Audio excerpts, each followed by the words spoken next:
இப்போ நாங்கள் இதுக்கு வந்து 11 வருஷத்துக்குள்ளேயும் ஒரே தண்ணி கிளீன் சேர்த்துக்களையும் இருக்கலாம். எத்தனையோ நிறுவனங்கள் வந்து பார்த்து எங்களுக்கு எந்த உதவியும் செய்யவில்லை. இனி சுற்றாடல் முழுக்க வெள்ளம், டொய்லெட்டுக்கு போயிடாது, பிள்ளைகள் பள்ளிக்கூடங்களுக்கு போகிறது கஷ்டம், உழைப்புகள் அப்படி இப்படி கஷ்டம், வீடு வாசலில் ஒரே கசிவு தண்ணியும். என்ஜிஎஸ் மேரிட்ட நாங்கள் தரப்பாடுகள் தகரங்கள் கேட்டால் இருக்கிறவைக்கு கொடுக்குறவழிக்க வெள்ளங்களுக்கு கிடக்கிறவைக்கு இல்லை, அது பதிஞ்சு கொண்டு போகிறவையில் புள்ளி என்று அவர் சொல்கிறார்.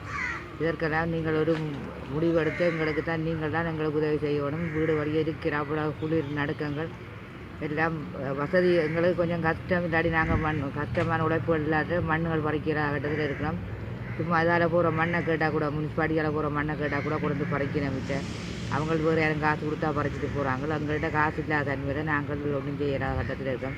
இதற்கு நீங்கள்லாம் ஒரு முடிவு எடுத்து சொல்லணும். குழந்தை பிள்ளைகள் எல்லாம் வீட்டில் ஒரே ஊரல்களுக்கு கிடக்குது. எங்களோட பிள்ளைகளில் மக்களோட பிள்ளைகள் மகன்ற பிள்ளைகள் எல்லாம் ஒரே இதாக தான் ஒரு வீட்டுக்கு 3 குடும்பம் இருக்கிறோம். சரியா நெருக்கடியான வாழ்க்கை வாழ்கிற ஐயா, நீங்கள்லாம் எங்களுக்கு உதவி செய்யுமாறு தாழ்மையுடன் கேட்டுக்கோம்.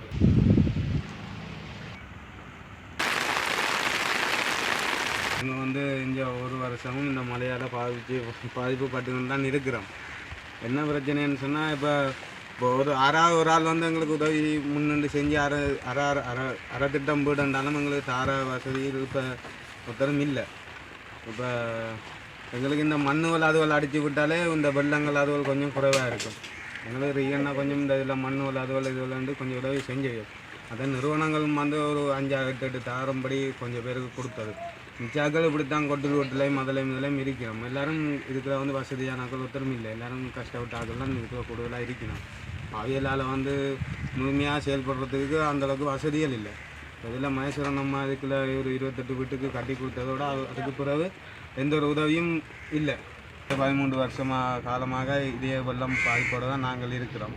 இப்போ இதுக்குள்ள வந்து அடுத்த வருஷம் இருந்தாலும் எங்களுக்கு மழையில் பாதிக்காத அளவுக்கு கொஞ்சம் உதவியை செஞ்சு தந்துக்கணும்னு சொன்னால் பெரிய ஒரு உதவியாக இருக்கும்.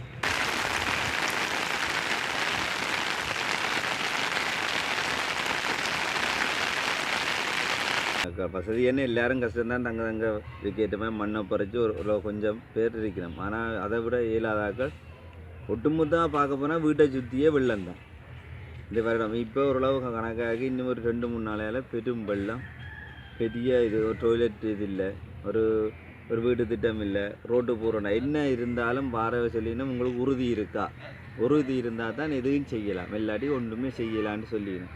நாங்களும் வந்து எத்தனையோ அமைச்சர்மார், எத்தனையோ எம்பிமார், எத்தனையோ நிறுவனங்கள் எல்லாரும் வந்து எங்களுக்கு செய்யுங்கன்னா அவை சொல்லினோம், இதுதான் சொல்லணும். ஆனால் சில பேர் சொல்லினோம் இந்த போன அமைச்சர் எல்லாம் பேப்பரில் கூடி அவுட் பண்ணியாச்சு. ஆனால் இதுக்கு ஒரு முற்றுப்புள்ளி இன்னும் வரையில்லை. ஆனால் நீங்களும் வந்திருக்கிறீங்க, உங்களுக்கு நாங்கள் இதை தாரோம். எங்களை சொல்ல வேண்டிய சொல்கிறோம், நீங்களும் செய்யலும்னா எங்களுக்கு இந்த காணியை மட்டும் அளந்து தாங்க. வேண்ட காணிக்கார் வந்தால் அவைக்குரியோ அவைன்ற பொருள்ண்டா அவைக்கு ஏதோ உங்களால் வசதி கேட்டமே காணிக்குரிய காசுத்தெல்லாம் காணியை பெற்றுத்தாங்க. நாங்கள் மண்ணை புறைச்ச பிறகு அரசாங்கத்தால் எங்களை வீடு கட்டி இதோ நீங்கள் செய்தாங்க. இந்த உதவியே செய்யுங்க. ஏன்னா அது நாங்கள் இருக்கிறது ஒரு ஜாழ் நகருக்கு உட்பட்ட பிரதேசம். ஆனால் சொல்லுவார்கள் ஜாழ் நகரம் வேண்டாம் ஏதோ பெரிய இனியில்ன்ற வசதி வாய்ப்பு பெரிய ஒரு இதான இடம். ஆனால் ஜாழ் நகருக்கையும் இப்படி ஒரு நித்தியொலி கிராமம் இருக்கிறத ஊரகம் யாவரும் அறியணும். எங்கள் மக்களோட கஷ்டத்தை நீங்கள் இதை வெளிப்படுத்தணும். வெளிப்படுத்தி எங்களுக்கு இந்த உதவியை செய்து தாங்கும். மலை சில கூடம் இல்லை, ரோட்டு பிரச்சனை, வீடு இல்லை, புள்ளியல்ட இந்த அன்றாட பிரச்சனை. நாங்கள் இருக்கிறது கடல் தொழிலை நம்பித்தான் இருக்கிறோம். எங்களுக்கு இந்த காணி தான் போகணும். கடற்கரையாண்டி இருக்கிற எங்களுக்கு தொழிலுக்கு வசதியான இந்த இடம் தான் போகணும். நீங்கள் காணி பள்ளம்னு சொல்லி நீங்கள் காணி அளந்தாங்க, நாங்கள் மண்ணுகளை போட்டுக்கிட்டு பறித்து நாங்கள் நிறுவுறோம்.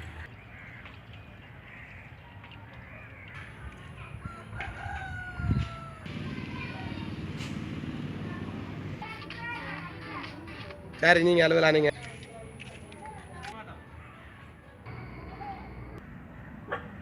சொல்லுங்கள்.